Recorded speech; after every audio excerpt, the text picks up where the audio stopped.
Balik lagi di Jejak Legenda 2. Masih bareng saya Arman.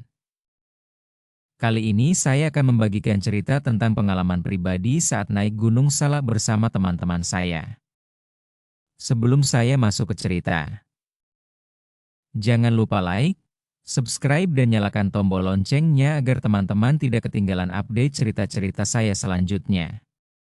Dan buat teman-teman yang baru bergabung, saya ucapkan terima kasih. Baik, langsung saja kita mulai ceritanya.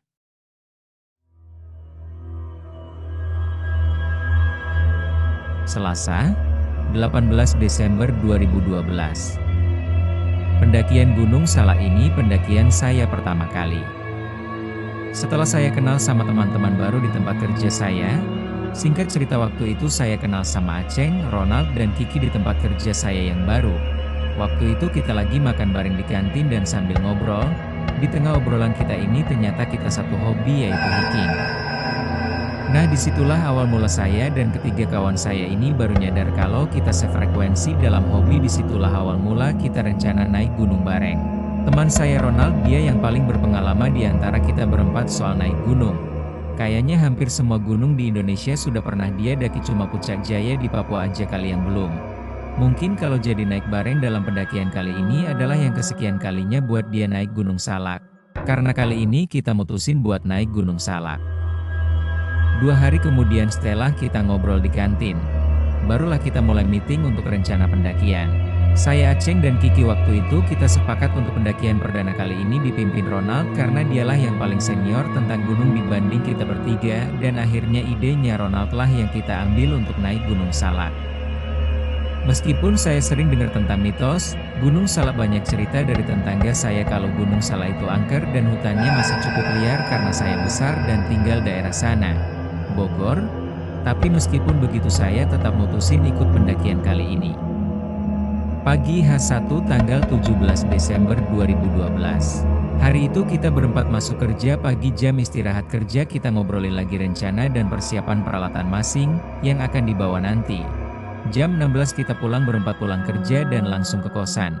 Kebetulan waktu itu saya, Aceng, dan Ronald kos di daerah Kemang Jaksel. Sampai kosan kita mulai prepare untuk peralatan yang mau dibawa. Tenda, sleeping bag, kompor dan peralatan lainnya untuk kita ngecamp nanti.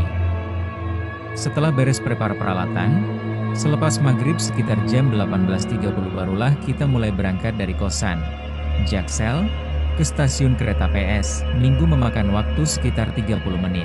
Karena waktu itu jalanan agak macet, tibalah kita berempat di stasiun Pasar Minggu sekitar kurang lebih jam 19. Tidak lama menunggu tibalah kereta arah Bogor, langsung kita naik dan tiba di stasiun Bogor jam 20 malam. Sampai stasiun kita langsung charter angkot yang langsung ke base camp Cidahu karena waktu sudah mulai larut dan kita berempat mutusin charter angkot saja. Ronald dengan pengalamannya mulailah cari angkot yang mau dicharter setelah nego dengan supir angkot. Akhirnya dapat juga angkot yang mau langsung ke base camp Cidahu dengan harga miring.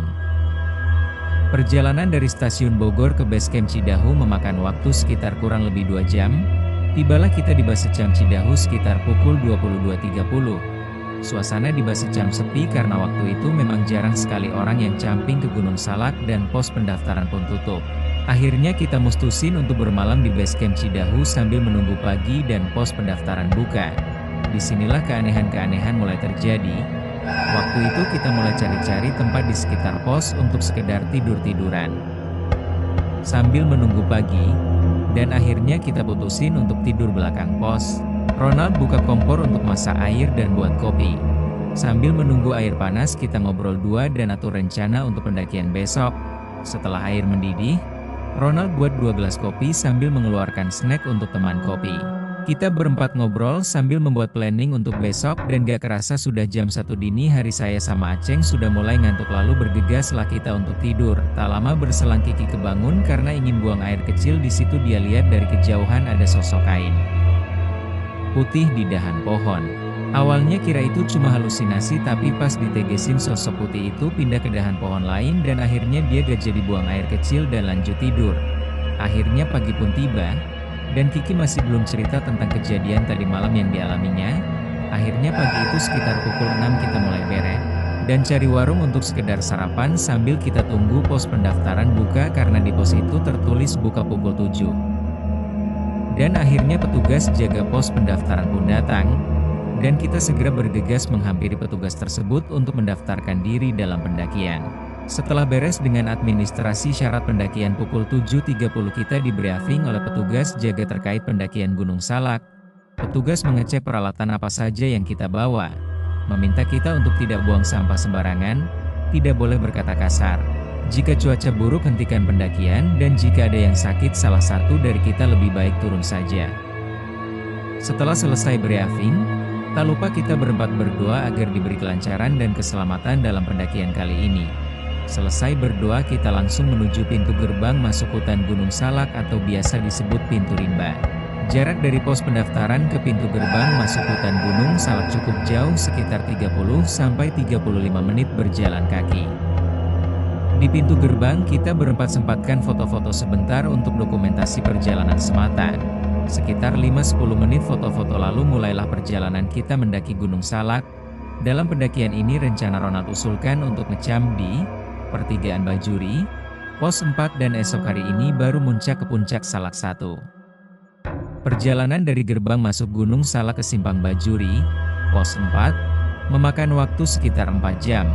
Waktu itu kita mulai naik sekitar jam 9 pagi. Selama perjalanan kita disuguhi pemandangan hutan yang lebat dan dalam perjalanan ke Simpang Bajuri ini belum terjadi hal-hal aneh. Sekitar kurang lebih kita berjalan 2 jam dari gerbang pendakian, kita berempat sejenak istirahat untuk melepas lelah sambil menikmati sebatang rokok. Setelah 10 menit istirahat kita lanjutkan perjalanan lagi hingga akhirnya sampailah kita di pos Simpang Bajuri. Waktu itu cuaca sudah mendung sekitar jam 13. Kita sampai Bajuri hujan pun langsung mengguyur Gunung Salak. Mulailah kita bergegas untuk mendirikan tenda sambil ditemani hujan yang cukup lebat kita berempat membangun tenda. Dan akhirnya tenda pun jadi. Semua peralatan kita semua basah. Dan untungnya pakaian yang kita bawa dibungkus dengan plastik sebelum masuk tas keril jadi agak sedikit aman. Mulailah satu persatu kita masukkan barang bawaan ke dalam tenda dan kita berempat pun masuk ke dalam tenda dan mengganti pakaian kita yang basah dengan yang kering. Setelah kita menunggu sekitar 2 jam barulah hujan mulai mereda dan kita bersiap untuk masak air sekedar membuat teh dan kopi untuk menghilangkan dingin di badan. Sekitar pukul 16.30, Ronald mengajak kita untuk berkunjung ke Kawah Ratu.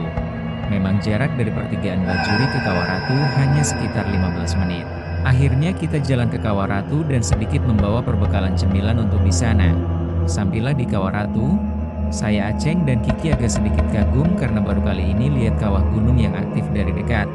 Di sana ada juga aliran air hangat keluar dari semburan kawah yang bertemu aliran air kecil hingga airnya tidak terlalu panas. Sekitar kurang lebih 40 menit kita di sana, akhirnya kita mutusin untuk balik ke tenda karena hari sudah semakin gelap.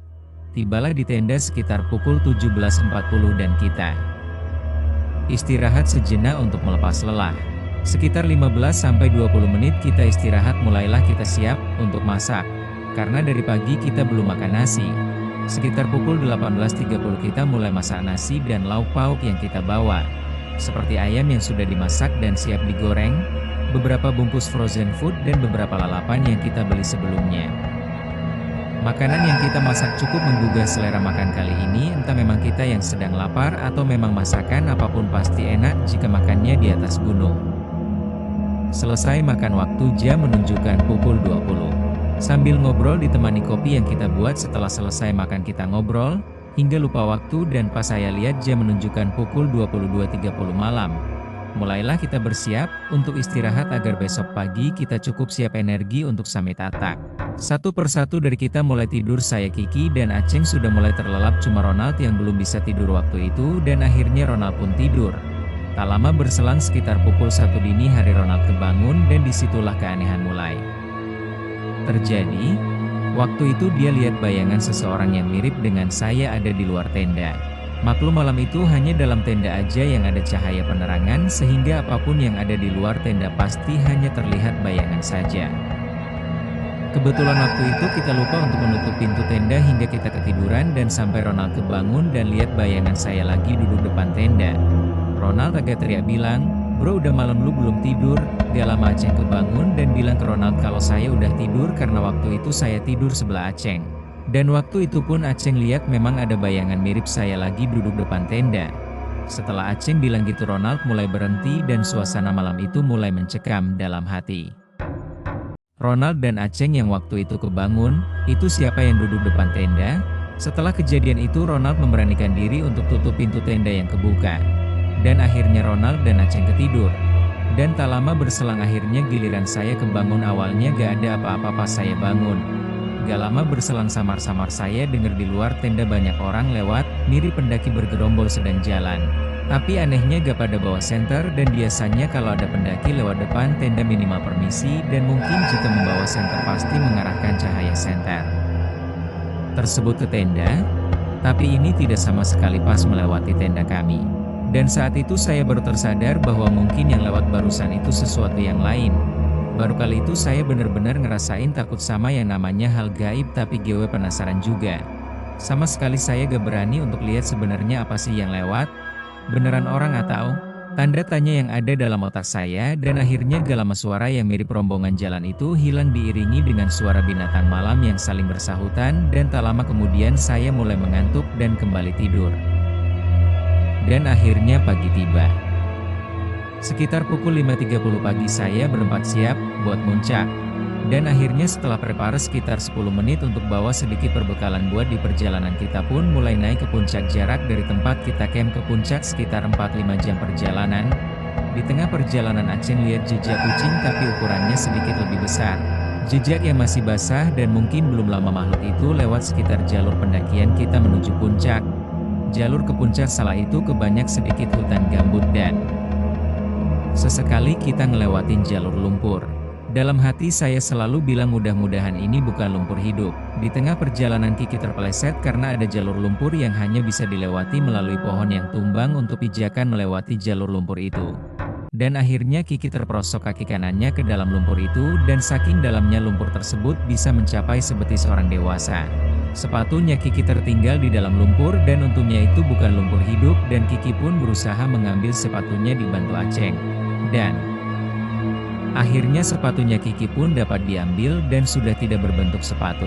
Karena lumpur menutupi semua bagian sepatu. Setelah menempuh beberapa jam akhirnya kita pun sampai di puncak Salak 1. Melepas lelah sambil duduk, kita pun mulai buka perbekalan yang kita bawa. Masak air untuk sekedar membuat kopi dan teh sambil ditemani sedikit perbekalan makanan kecil. Kita menikmati keindahan dari atas Gunung Salak. Beberapa jam kita di puncak Salak.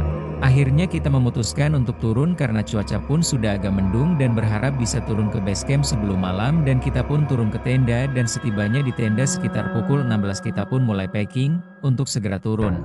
Sekitar 30 menit kita prepare dan akhirnya kita pun mulai turun. Ronald memilih turun ke base camp Pasir Reungit, pos pendakian jalur Bogor. Mulailah kita jalan dan untuk jalur turun kami harus melintasi Kawah Ratu. Dan setibanya di Kawah Ratu kita mulai melintas. Dan berharap bisa melewati Kawah Ratu dan masuk hutan sebelum gelap. Setelah melewati Kawah Ratu dan kita masuk hutan sekitar 20 menit, Ronald berhenti dan seharusnya menurut dia kita ikuti matahari tenggelam. Tapi pas Ronald baca kompas kok matahari terbenam adanya di sebelah utara. Di situ keanehan mulai terjadi. Namun kita masih berpikir positif. Aceng bilang ke Ronald, "Nal, mungkin kompas lu rusak," dan Ronald jawab, "Ya kali Ceng ya, agar tidak kemalaman di jalan." Dan akhirnya maghrib pun tiba tapi kita masih di perjalanan. Akhirnya kita mutusin untuk balik ke Simpang Bajuri untuk turun ke jalur semula kita naik. Kita lewatin lagi Kawah Ratu dan hutan Salak semakin mencekam saat hari sudah mulai gelap, dan kita mutusin untuk tetap jalan turun dengan penerangan seadanya. Dalam perjalanan turun kita berempat serasa ada yang ngikutin semenjak turun dari Simpang Bajuri. Entah itu apa tapi yang jelas kita diikuti sosok yang tidak kasat mata. Kita mulai mempercepat perjalanan turun tanpa menoleh ke belakang. Dan dalam perjalanan sebelum kita sampai di pos kita ketemu sosok hitam tinggi besar sedang bersandar di pohon besar. Entah apa yang ada di pikiran kita berempat serentak kita lari sekencangnya, dan akhirnya kita pun sampai ke gerbang masuk pendakian Gunung Salak, dan alhamdulillah tidak terjadi apapun saat perjalanan turun tadi.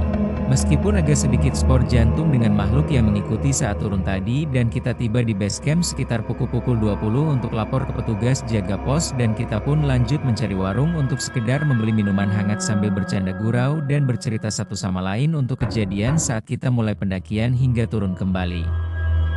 Pesan yang dapat diambil dari cerita dan pengalaman ini, dimanapun kita berada khususnya untuk para pendaki agar tetap jaga sikap dan omongan apalagi di hutan yang masih jarang terjamah manusia.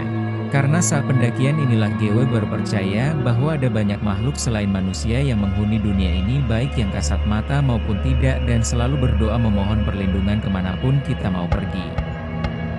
Oke teman-teman, sekian untuk kisah kali ini. Bagaimana menurut kalian tentang kisah cerita ini?